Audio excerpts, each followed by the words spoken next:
Hello et bienvenue dans cette vidéo. Je voulais aujourd'hui te partager 5 conseils pour réussir tes tunnels de vente sur LearnyBox de façon à ce qu'ils soient évidemment efficaces, mais surtout que tu aies de belles pages de vente qui soient à la fois design et très agréables à consulter pour tes utilisateurs finaux. Je viens, il y a quelques jours, de terminer un énorme projet pour la Neurobusiness School, l'école en formation pour entrepreneurs de Yannick Alain et David Lefrançois. Et on a passé plus de 100 heures, j'ai passé plus de 100 heures sur LearnyBox.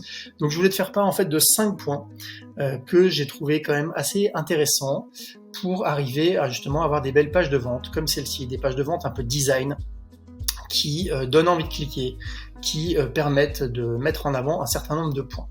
Le premier point, c'est tout simplement de collaborer avec un graphiste. En fait, LearnyBox permet de faire des belles choses quand on s'y connaît un petit peu, tu vois, des jolis champs comme ça, etc. Mais le fait d'avoir un graphiste à quelques moments, donc comme pour ce fond par exemple, et puis ici cette bannière Yellow Friday, et ben ça va dynamiser, donner de la rupture, et ça c'est vraiment très très intéressant. Et d'autant plus que en bossant comme ici, moi j'ai travaillé avec Erwan et on a pu échanger. J'ai pu avoir son œil de graphiste sur ce que je créais, etc. Et du coup, c'est très stimulant parce que ça permet vraiment en fait de réfléchir en termes d'ergonomie de la page. Et ça, c'est vraiment quelque chose d'assez incroyable. Voilà, on a travaillé, on a fait beaucoup de tests. Tu vois, je peux t'en montrer quelques-uns. Voilà, on a fait beaucoup de tests, notamment ici sur les tableaux, les pages de vente, les tableaux de la page de vente pour présenter les offres, etc. Tu vois, on était parti de loin, mais c'était vraiment important d'arriver là pour arriver à un résultat final. Si je descends, tu vas voir le tableau. Donc ça, c'était vraiment mon premier point, de travailler en collaboration. Il y a une personne qui a fait tous les textes, il y a une personne qui a fait du graphiste, et moi qui ai mis tout ça ensemble dans LearnyBox. Donc ça, c'est un vrai game changer en termes d'organisation. Voilà le tableau à la fin auquel on est arrivé pour présenter, de façon à ce que ça aille aussi, et c'est mon autre point, de regarder pour que ça aille sur desktop et sur mobile. Ça, c'est vraiment quelque chose d'important. La plupart des gens aujourd'hui consultent sur mobile, donc il faut arriver à une version qui est efficace pour les deux. Quand on cliquait ici sur l'un ou l'autre, on arrivait sur un choix en nombre de paiements, donc ça c'était pas obligatoire, mais on avait fait ce choix-là de façon à pouvoir ouvrir au fur et à mesure, et ensuite un formulaire de paiement, qui sont les formulaires par défaut de LearnyBox, mais qu'on avait évidemment brandé avec les bonnes couleurs. La deuxième chose, et je vais me mettre ici sur le tunnel, donc tu vois on a un tunnel de plus de 80 pages, avec les différentes options de capture, les replays qu'on mettait à disposition, etc. Et un truc tout simple, mais vraiment très important, c'est d'avoir de la rigueur dans la manière dont on nomme les pages.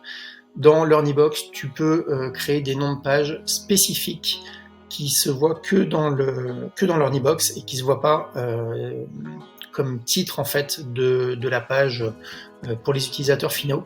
Donc, tu as le titre public, là c'était rejoindre la NBS 7, et moi j'avais un titre qui était NBS 7 PDV comme page de vente, et euro, puis il y avait une version en dollars canadiens. Et là, le choix de la méthode de paiement en euros, ici paiement en une fois, paiement en 3 fois, etc. etc. Et l'autre point, c'est tout simplement d'aller régulièrement régénérer les captures d'écran, de façon à ce que la capture d'écran, donc la miniature qui est ici, affiche vraiment ce qu'il y a dans la page. Et ça, c'est quelque chose qui change tout, parce que sinon ça affiche la première fois que ça crée ou charge la page, et on peut vite s'y perdre. Donc voilà, collaborer avec un graphiste, utiliser les options de LearnyBox, ça je t'ai pas trop montré, mais c'est ici. Tu peux dans LearnyBox en fait tout simplement choisir de changer les images, et il y a des bibliothèques d'images. Donc tu vois typiquement cette image là avec le cadeau, et ben on peut la changer en utilisant les images de la bibliothèque Unsplash directement dans LearnyBox. Tu peux évidemment travailler sur les marges de tes éléments. Donc ça c'est le deuxième point, la clarté et la rigueur dans ton tunnel. Bien penser ici à avoir desktop versus mobile et faire beaucoup de tests comme tu as pu l'apercevoir dans mes pages. C'est vraiment quelque chose qui est très très important et qui fait que ça va tout changer dans tes pages de vente. En tout cas voilà, j'espère que ces conseils t'ont plu et vont pouvoir t'aider. Si tu as des projets évidemment aussi compliqués, complexes que celui de la NBS, je peux t'accompagner et t'aider, ne serait-ce qu'à structurer J'ai passé au départ beaucoup de temps à structurer quelles étaient les pages nécessaires, etc. Si tu as des projets beaucoup plus simples, c'est aussi faisable. Avec grand plaisir pour en discuter. N'hésite pas à m'envoyer un message ou à me dire dans les commentaires de cette vidéo ce que tu en penses. Et en tout cas, je te souhaite beaucoup de succès avec l'Ornibox et avec tes différents tunnels de vente. À très bientôt. Tu peux évidemment t'abonner, ça soutient toujours. Et avec grand plaisir pour en discuter prochainement. Ciao!